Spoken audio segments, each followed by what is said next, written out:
Lunes din ng umaga. Uy! Galing ah! Yay! Galing-galing nga!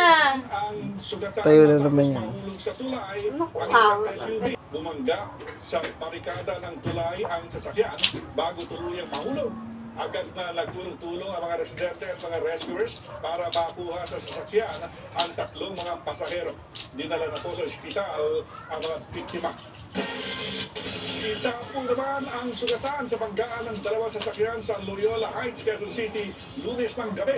Kita po sa CCTV ng barangay na binabaybay ng isang SUV ang kahabaan ng Rosa Albero Street nang mapangga ito ng kotse na patawid mula sa Esteban Abada Street.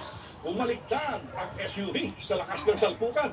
Sinugod sa ospital ang driver ng kotse na nagtamo ng mga sugat sa katawan. Hindi po naman nasaktan ang nagmamaneho ng SUV.